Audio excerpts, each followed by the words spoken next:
Now, what may be the most remarkable coming out event we've ever seen. A little girl is unable to speak a word or connect to the world around her in any way. Or so everyone thought, until she turned 11 and suddenly something remarkable happened. ABC's John McKenzie has the story of a girl breaking out of her own body. You don't know what it feels like to be me. When you can't sit still because your legs feel like they're on fire, or it feels like 100 ants are crawling up your arms. How is it that these powerful words came out of this flailing body? People look at me and assume I am dumb, because I can't talk. Something extraordinary happened to this 14-year-old who was written off as mentally deficient, something that may help unlock the mysteries of a baffling disorder. What do I want? I want to be like every other kid. But I can't, because I am Carly. Born in Toronto, Canada, Carly Fleischman was 2 years old when it became clear she was not keeping up with her twin sister Tara.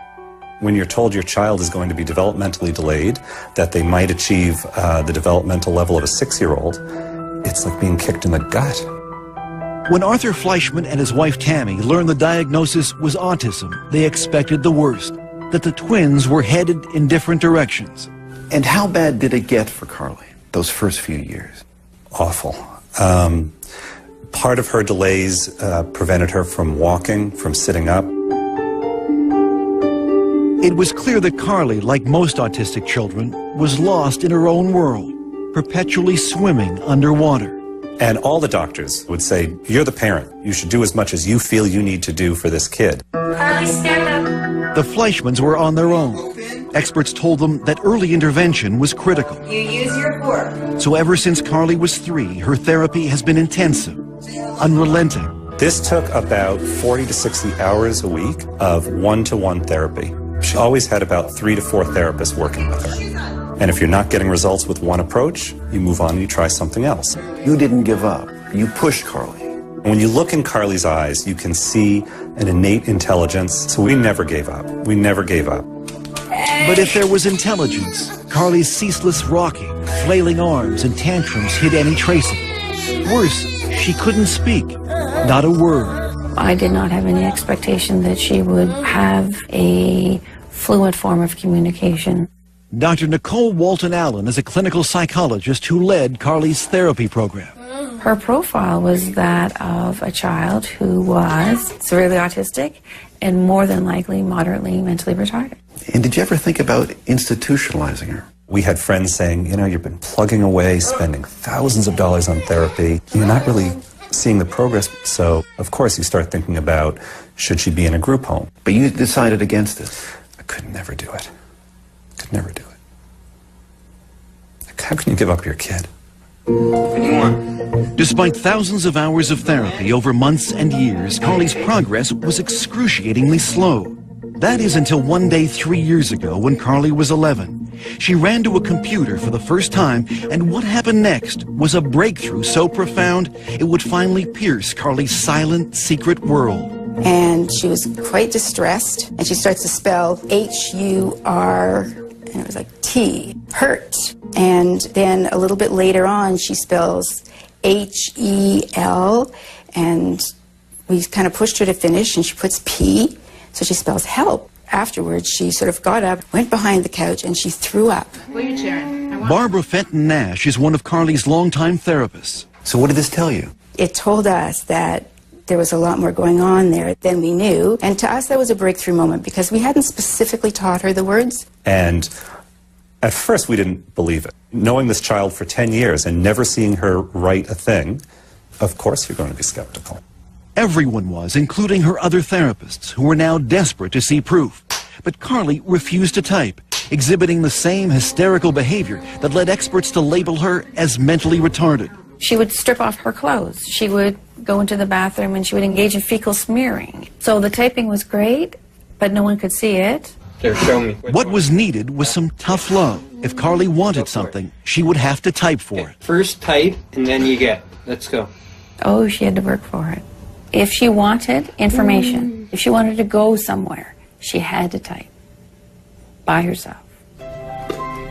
Finally, several months later, Carly began to type for others. She started to realize that by communicating, she had power over her environment. And what came through her finger, typing one letter at a time, with fluency no one could believe, was astonishing. I am autistic, but that's not who I am. Take time to know me before you judge me. I am cute, funny, and like to have fun. Through her torrent of words, Carly began to unravel the mysteries behind her often wild behavior. Like banging her head. Because if I don't, it feels like my body is going to explode. It's just like when you shake a can of Coke. If I could stop it, I would, but it's not like turning a switch off. I know what is right and wrong, but it's like I have a fight with my brain over it. Use your words. And Carly was not shy about expressing her desires and frustrations. I want to be able to go to school with normal kids, but not have them getting upset or scared if I hit a table or scream. I want something that will put out the fire. We were also horrified because for years we had spoken in front of her as if she wasn't there. Now, for the first time, Carly was able to have conversations with her parents. You think you can write back to Dad? I want to go on a snowmobile. Can we do it? Will you go on one? I think it would be fun. So here's your daughter, and finally you get to meet her. Mm-hmm. What was that like? Overwhelming. Overwhelming. I stopped looking at her as a disabled person. You promised. Did you lie to me? And started looking at her as a sort of sassy, mischievous teenage girl. I want people to know that no one is telling me what to say, and I don't have a hand up my butt like a puppet. Carly has been very clear that she sees herself as a normal child, locked in a body that does things that she has no control over. Side by side with her twin sister Taryn, it would be easy to dismiss Carly as intellectually challenged. That is, until you ask her a question. Carly, why do autistic kids cover their ears, flap their hands, hum, and rock? It's a way for us to drown out all sensory input that overloads us all at once. We create output to block out input. Carly's brain, unlike most people's, is overwhelmed by the senses of sight and sound, taste and smell. Our brains are wired differently. We take in many sounds and conversations at once. I take over 1,000 pictures of a person's face when I look at them. That's why we have a hard time looking at people. The one thing she can control is when and where she'll type. Oh, this is John. This is John. And usually she needs to be motivated. Finish up. You're doing great. When I tried making conversation with Carly, she would not type back. I'll tell you anything you want to know. Her finger hovering over the keys for hours, until I brought up my teenage son. He wants to play football. No, she's smiling. It's going to be something funny. Are you embarrassed? Come on, we want to hear what you have to say. Yes, I guess he's cute. 2 years that we've been communicating, and every time she writes something, there's a little bit of that sense of awe. The room resembled a ship's cabin. Its walls Dear made of Dad, wooden laths, I love when you read to me, covered by many coats and I of love that you believe in me. I know I'm not the easiest kid in the world. Give me a kiss. However, you are always there for me, holding my hand and picking me up. I love you. I'll go through many sleepless nights to hear that. I'll spend every penny we have to hear that. Was there one writing in particular that left a lump in your throat? In this writing where she says, "You've never been in my body. I wish for one day you could be in my body."